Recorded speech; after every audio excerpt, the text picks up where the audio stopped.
म त एकदमै धेरै एक्साइटेड छु।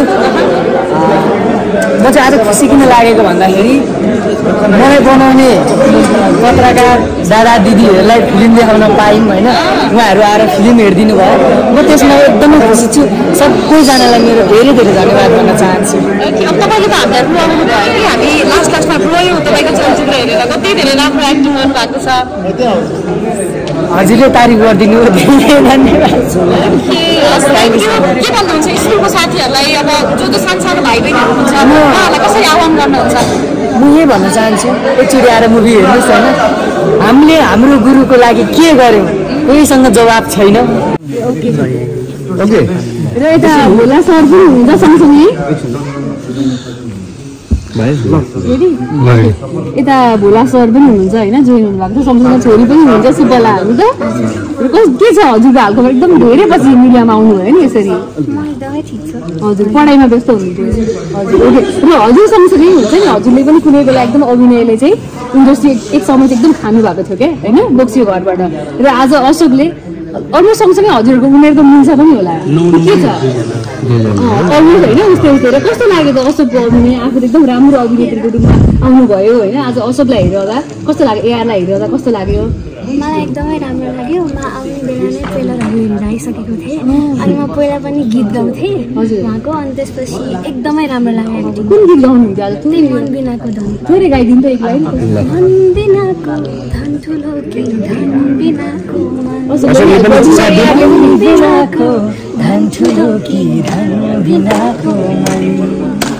Thank you so much. यता भोला सर त्यसै हजुर त फिल्ममै हुनुहुन्छ होइन, पीडा हजुरको पनि बेग्लै रहेछ फिल्ममा होइन, हेर्दा पाउँछ सरहरूको पीडा बेग्लै रहेछ क्या। कस्तो लागिरहेको छ दर्शकको माया पाइराख्नु भएको छ होइन फिल्मबाट? र अशोक एआर हुन्छ नि कतिको उज्यालो भविष्य देख्नुहुन्छ कलाकारिता क्षेत्रमा उहाँहरूको? जस्तै हजुर एकदम राम्रो कलाकार होइन, यसो कलाकारको रूपमा उहाँहरूलाई हेर्दा के पाउनुहुन्छ? उहाँहरूको भविष्य कस्तो छ? मेन कुरा जुन कलाकारिता अभिनयमा चाहिँ म गायनको कुरा त त्यति जान्दिनँ, अभिनयमा चाहिँ उत्सुक हुनुपर्छ। उहाँहरूसँग उत्सुकता छ, त्यसले चाहिँ के गर्छ भने राम्रो बन्ने सम्भावना एकदम धेरै छ। त्यत्तिकै राम्रो गर्नुभएको छ, अझै राम्रो गर्नुहुन्छ जस्तो लाग्छ मलाई। हजुर हजुर। यता राम सरले पनि हुन्छ नि एक प्रकारको चाहिँ दर्शकको एकदमै धेरै माया पाइराख्नु भएको छ। र कस्तो लागिरहेको छ यो माया पाइरहँदा? यसरी आज कलाकारिता क्षेत्रबाट पनि थुप्रै व्यक्तित्वहरू आउनु भएको छ होइन, के कस्तो कम्प्लिमेन्टहरू पाइराख्नु भएको छ आज? खुसी लागिरहेको छ नि। अब हाम्रो शोभित बस्नु दाई होइन, जितेन नेपाल दाई, हजुर सबैजना उहाँहरू वरिष्ठ कलाकारहरू आएर चाहिँ होइन तारिफ गरिदिनु भएको छ। मुभी राम्रो छ, मैले गरेको एक्टर राम्रो छ भनेर मन पराइदिनु भएको छ। एकदमै धेरै खुसी लाग्यो। मेसेजहरू कतिको प्राप्त गरिराख्नु छ सोसियल मिडियामा? काँक्रो चोर्न जाने खोइ त त्यो प्रसङ्ग त्यो अनि सानो मिसिन कहाँबाट ल्याउनु? काँक्रा चोरेको अनि हाइटमा मिल्दैन। हामीले सिकिरहेको छौँ। उहाँहरूले आएर होइन जन्मै मलाई बनाउनु भयो हाम्रो पत्रकार दाई दिदीहरू होइन। आज उहाँहरूलाई फिल्म देखाएर होइन उहाँहरूकोबाट आँसु झार्दाखेरि ओ माई गड लास्टमा खुसी लागिरहेछ। हजुरहरूलाई कस्तो लागिरहेछ? एकदम मन पर्यो। हजुर अशोकको अभिनय कस्तो लाग्यो त? एकदम राम्रो छ। राम्रो छ।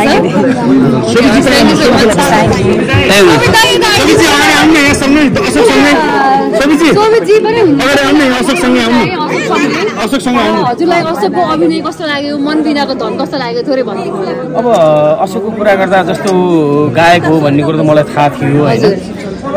अशोकले फिल्म खेल्यो भन्दा नि मैले सुने, त्यसपछि राम्रो गरिरहेछ भन्ने थियो। तर अशोकले के एक्टिङ गर्छ भन्ने जस्तो भएको थियो र फिल्मको सुरुवातमा अलिअलि हेर्दाखेरि घर छ र भने जस्तो भएको थियो।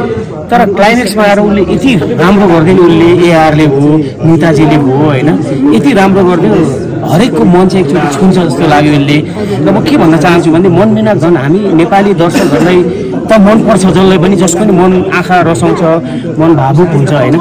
तर म के अनुरोध गर्न चाहन्छु तपाईँ मार्फत हरेक स्कुलले आफ्नो विद्यार्थीहरूलाई एकचोटि यो फिल्म देखाउनुहोस्। किनभने अभिभावक भनेको के हो अथवा शिक्षकहरू भनेको के हो, शिक्षकप्रति विद्यार्थीको दायित्व के हो अथवा विद्यार्थीप्रति शिक्षकको दायित्व के हो, सबै देखाइएको छ। र विद्यार्थी प्यारेन्ट्सको पीडा त छँदैछ, शिक्षकको पीडा पनि छ। यो बिचबाट स्कुलहरू कसरी निक्लिरहेछ त? त्यसले गर्दा म के भन्न चाहन्छु तपाईँ मार्फत भन्दा हरेक स्कुलहरूले हरेक कलेजहरूले चाहिँ आफ्नो विद्यार्थीहरूलाई एकचोटि यो मन बिनाको धन देखाउनुहोस्। मलाई लाग्छ सम्पूर्ण जति पनि शिक्षकहरू हुनुहुन्छ उहाँहरूप्रति चाहिँ विद्यार्थीको मनमा चाहिँ ए शिक्षक यो रहेछ भन्ने फिल्म देखाएको छ। यसैले गर्दा म उहाँहरूलाई अझ विशेष अनुरोध गर्न चाहन्छु। रेट गर्नुहोस् न, 5 मा कति रेट गर्नुहुन्छ? फर्स्ट सेकेन्ड हाफ गर्दा त 5 मा म 4.5 नै दिन्छु। सेकेन्ड हाफलाई चाहिँ पहिलो हाफलाई 5 मा म 3 दिन्छु भने सेकेन्ड हाफमा 5 लाई 4.5, किन सेकेन्ड हाफको लास्ट अझ त्यसमा नि आधा घन्टा चाहिँ अत्यन्त मान्छेलाई कहीँ आँखा दायाँ बायाँ गर्न दिँदैन। लास्टको आधा घन्टा चाहिँ फिल्ममा चाहिँ तपाईँको विचारमा चाहिँ हुन्छ नि के ठुलो रहेछ, मन ठुलो रहेछ कि धन ठुलो रहेछ? अब यसमा यस्तो हो, धन ठुलो भन्नु कि मनमा, काहीँ धनले ठुलो जस्तो लाग्छ, काहीँ मनले ठुलो जस्तो लाग्छ। तर एकचोटि फिल्म हेर्नुहोस् त्यसपछि थाहा हुन्छ के ठुलो भन्ने कुरो। तपाईँले यो फिल्मबाट सन्देश लिएर निक्लिनुहुन्छ। अशोक र एआरको हुन्छ नि दाजुभाइको सम्बन्ध पनि एकदमै राम्रो देखाएको छ फिल्ममा होइन? त्यो दाजुभाइको सम्बन्ध भने चाहिँ पक्कै तपाईँलाई अलिकति हिट गर्यो होला होइन? दाजुभाइको हुँदैन, किन यो मिलेको सबै नै छ। उनीहरूको दाजुभाइ मैले देखिरहेको छु होइन? त्यसले यिनीहरूलाई त अझ सानैदेखि हो हिट गर्दैन, किनभने यही माया सधैँ सबैमा छ। अशोकलाई हेरेर तपाईँलाई अलिकति जय किसनजीको याद आयो कि होइन? उसको त जहिले पनि आउँछ, किन मनमै छ जहिले पनि, उसको याद त जहिले पनि आउँछ नै। भनेपछि फिल्म मन बिनाको धन हेर्दा पनि जय किसनजीलाई याद गर्नु उनीहरूको दाजुभाइ देखेर त मेरो दाजुभाइ, बहिनी, दिदी, भाइ सबैजनाको याद चाहिँ राम्रै छ। अरू बेला सँगसँगै हिँड्नुहुन्थ्यो, आज त देखिनु भएको छैन, धेरै दिन भयो। अझ पनि होइन, हिँड्ने क्रम त जारी नै छ, देखि पनि हाल्नुहुन्छ तपाईँहरूले होइन? अहिले चाहिँ टङ्कजीले चाहिँ विशेष गरी टिकाजीले चाहिँ मलाई निम्ता गर्नु भएको भएर हेर्न आइयो। सायद अब अरू परिवार, अब म अरू परिवारलाई चाहिँ गएन भने कठालो समातेर यो फिल्म हेर्न जा भन्छु। जस्तो नि राम्रो मन भएको परिवार, बस्तीत परिवारमा धनले समस्या ल्यायो कि क्या हो? होइन होइन, कहिले पनि मनै ठुलो हुन्छ, मन कहिले पनि धनले समस्या के भएर समस्या आएको? एकदम राम्रो पछि बताउँछु भन्नुभएको छ जय किसनजीले एउटा इन्टरभ्यूमा। हामी पछि भन्छौँ, उहाँलाई सोध्नु होला, तर केही पनि छैन। अहिले चाहिँ खालि एउटै कुरा भन्न चाहन्छु, मन बिनाको धन भन्ने फिल्म यो हेर्नुहोस्, गजब छ भन्न चाहन्छु। विशेष गरी सबैको राम्रो यो दुईजना केटाहरू यार र अशोकले त गजबै गरेको छ, यो हेर्नुहोस् भन्न चाहन्छु। एउटा क्वेसन जोडिहाल्नु जस्तो अहिले चाहिँ अशोकलाई जुन यो क्रेज देखिरहेको छ नि, अशोकप्रति दर्शकहरूको माया देख्दा चाहिँ सबैले अनमोल र प्रदीप खड्कालाई जसरी माया गर्नुहुन्थ्यो, एउटा क्रेज देखाउनुहुन्थ्यो, त्यस्तै क्रेज देखिरहेछ भएर पनि दाजु भइरहेको छ, त्यो कम्पेरिजन भइरहेछ। तपाईँलाई के लाग्छ यो क्रेज तपाईँले कतिको फलो गरिरहनु भएको छ? अब अनमोल प्रदीपजीको क्रेज होला, अशोक एआरको चाहिँ माया हो भन्न चाहन्छु। त्यसले गर्दा क्रेज भनेको हट्न सक्छ, माया कहिले पनि हट्दैन। यिनीहरू दुईटाप्रति जहिले पनि माया राखिदिनुहोस् भन्न चाहन्छु म चाहिँ। र यता नानु पनि हुनुहुन्छ होइन, राम्रो क्युट अभिनय गर्नुभएको थियो, उहाँको बारेमा पनि थोरै केही भनिदिनु। होइन, उसको नानी पनि राम्रो छ। मलाई एउटा एयरपोर्टको सिन थियो उहाँको, जुन एउटा राम्रो छ र उहाँ राम्रो कलाकार बन्न सक्नुहुन्छ जस्तो लागिरहेछ। अझ उहाँको रोल अझ बढी भयो भने जस्तो चाहिँ लागिरहेको थियो।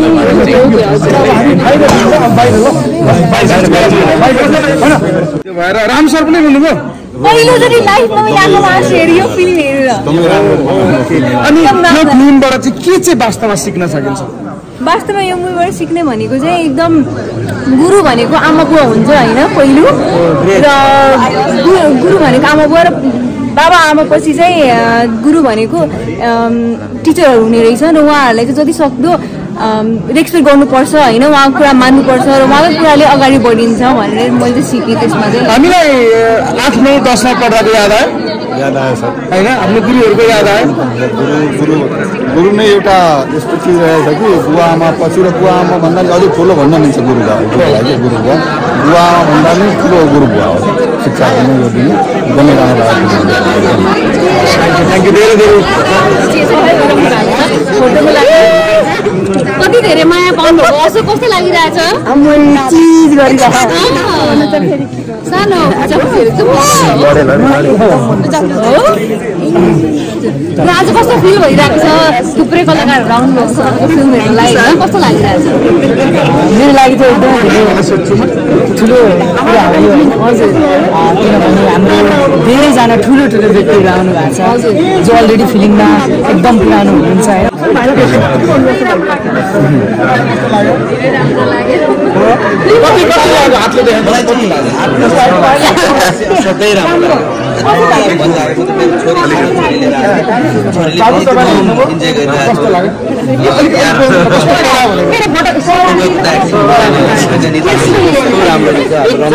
एकदम राम्रो लाग्यो होइन।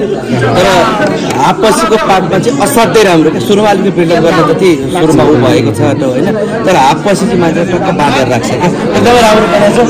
मलाई सबभन्दा आफ्नो मेसेज के हो भने प्रत्येक स्कुलको यस्तो राम्रो विषय उठान गरेको फिल्ममा होइन, कुनै स्कुलको एउटा टिचरलाई चाहिँ 18 पुग्यो भने चाहिँ एउटा कोर्स खडा गर्ने भन्ने विषय गरेर चाहिँ सबै प्राइभेट स्कुल होस् चाहे सरकारी स्कुलमा होस् होइन प्रत्येक टिचरको परिवार उहाँहरूको एकदम कम स्यालेरी हुन्छ जस्तो लाग्छ मलाई होइन त्यो हिसाबले पनि यो अहिले जुन मुद्दा उठाइएको छ मनमुनाको यो मुभीमा यो मुभी एकदम सफलताको शुभकामना भन्न चाहन्छु डङ्कले एकदमै राम्रो काम गरेको छ एकदम शुभकामना धेरै धेरै शुभकामना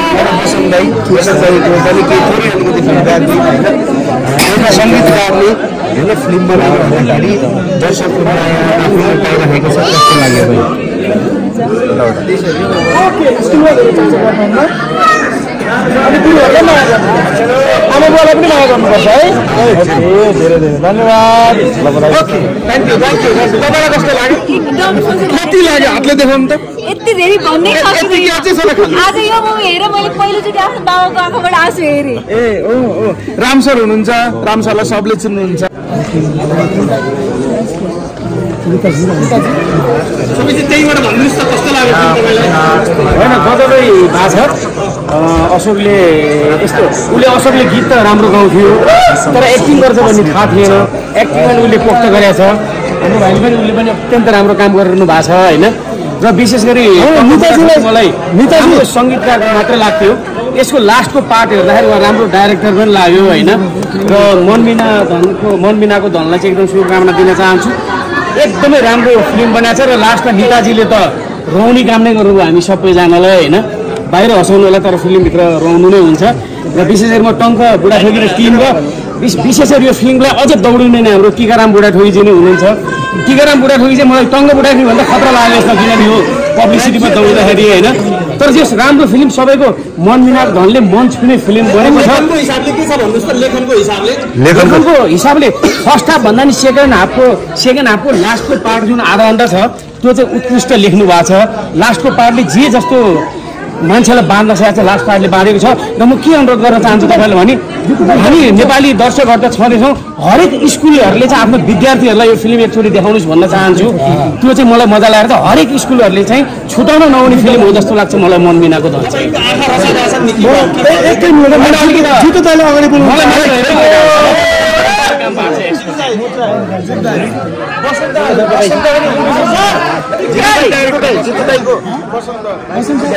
यति बेला हामीसँग जितु नेपालजी पनि हुनुहुन्छ सँगै अब यताबाट दुईजना यो फिल्मका सुपरस्टारलाई समाप्ति गर्दाखेरि जितुलाई कस्तो लाग्यो फिल्म राम्रो रमाइलोसँगै तपाईँको यो चाहिँ जुन टङ्कजीले जुन नयाँ एउटा आफ्नो प्रयास गर्नुभएको छ यसमा कस्तो लाग्यो मजाले रिभ्यू भन्नुपर्दाखेरि हरेक जनाको आफ्नो हुन्छ यो डिफ्रेन्ट छ अरू चलचित्रभन्दा जुन अब अशोकलाई र भाइलाई प्रेजेन्ट गर्नुभएको छ टङ्क सरले एउटा अभियान सुरु गर्नुभयो लास्टको अभियान एकदम मन पर्यो एकदमै डिफ्रेन्ट छ बच्चाहरूले स्कुलमा गर्ने गतिविधिलाई लिएर बनाउनु भएको छ अब यो सिनेमाको जुन विषय उठाएको छ सिनेमाले त्यसमा एकदम पूर्ण छ हामीसँग नेताजी नै हुनुहुन्छ जसले अत्यन्त रमाउनु काम गर्नु खतरा उहाँले चाहिँ नेताजीको एकदमै राम्रो अभिनय छ कस्तो लागिरहेछ सिनेमा हलमा सो भएन भनेर गुनासो आइरहेको छ निर्माण टिमबाट तपाईँ त यस्तो पोख्त मान्छे धेरै फिल्म बनाइसक्नु भएको छ के भन्न चाहनुहुन्छ सिनेमा हलहरूलाई मलाई भन्नु सबै फिल्म म सिनेमा हललाई के भन्न चाहन्छु सिनेमा हलले सायद अब उहाँहरूले आफ्नो बिजनेस हिसाबले हेरेर होला तर मनबिना घरले मन सबैको जितिरहेको छ मलाई विश्वास छ अहिले हिजोसम्म जे भयो आफ्नो ठाउँमा छ भोलिबाट यसले फिल्म बोलिसकेको छ त्यसले गर्दा फिल्म बोलेपछि कसैले रोक्न सक्दैन जस्तो लाग्छ मलाई चाहिँ मेन कुरो फिल्म बोल्नुपर्छ त्यो बोलेपछि कसैले रोक्दैन जसको ज्वलन्त उदाहरण योभन्दा अगाडिका फिल्म परान पनि थियो भने मनबिनाको धन पनि त्यही हुनसक्छ फिल्म बोलिसकेको छ